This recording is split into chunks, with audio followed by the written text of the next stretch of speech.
A new era of lunar exploration.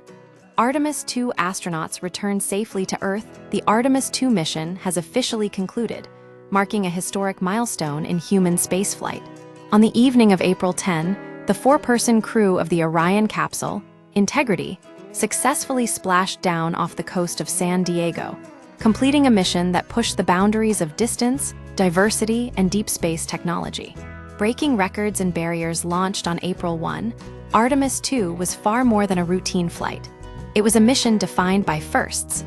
For the first time since the Apollo 17 mission in 1972, humans have traveled to the vicinity of the Moon.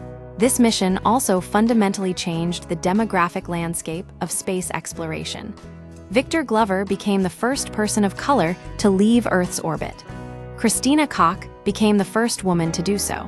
Jeremy Hansen, from the Canadian Space Agency, became the first non-American to reach this frontier.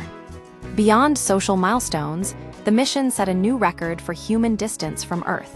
By following a free-return trajectory path that uses lunar gravity to swing the spacecraft back toward home, the crew reached a distance of 252,756 miles, 406,771 km, on April 6.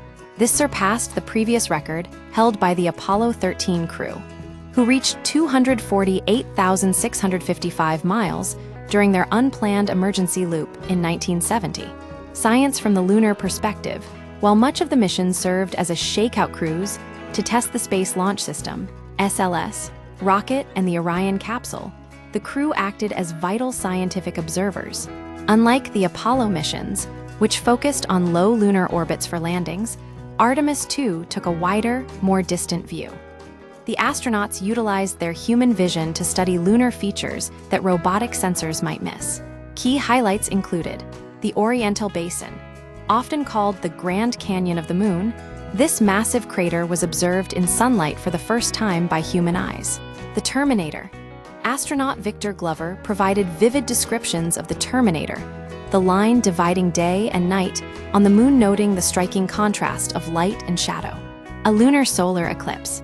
In a rare celestial coincidence, the crew witnessed a total solar eclipse from the lunar perspective.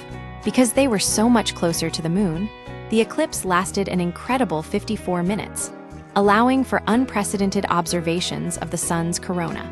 The trial by fire. A successful re-entry, the most perilous phase of the mission, was the return to Earth. Entering the atmosphere at approximately 24,000 mph, 38,600 kph, the Orion capsule faced temperatures reaching 5,000 degrees Fahrenheit, 2,800 degrees Celsius. NASA took specific precautions during this phase. Following observations of heat shield damage during the uncrewed Artemis I mission, engineers adjusted the re-entry angle to be steeper, minimizing the duration of extreme thermal exposure. The strategy worked. Integrity survived the heat, deployed its parachutes as planned, and hit the water at a controlled 19 mph, 31 kph. Looking ahead, the race to the Moon and Mars. Artemis II is the foundational step in a much larger, more aggressive roadmap for NASA. The agency is not merely looking to visit the Moon, but to stay there. We return to the Moon and build that enduring presence to learn so that we can undertake even grander missions. Beyond the Moon in the future. NASA Administrator Jared Isaacman, the long-term objectives are clear. The lunar South Pole. By the early 2030s, NASA aims to establish a permanent outpost in this region to tap into water ice, which can be converted into life support and rocket fuel. Mars exploration. The lunar base will serve as a testing ground for the ultimate goal, sending humans to Mars in the late 2030s or early 2040s. The competitive edge. With China aiming for a crewed lunar landing by 2030, NASA is accelerating its timeline, with Artemis III testing docking in Earth orbit, slated for 2027, and Artemis IV targeting the lunar South Pole, expected in late 2028.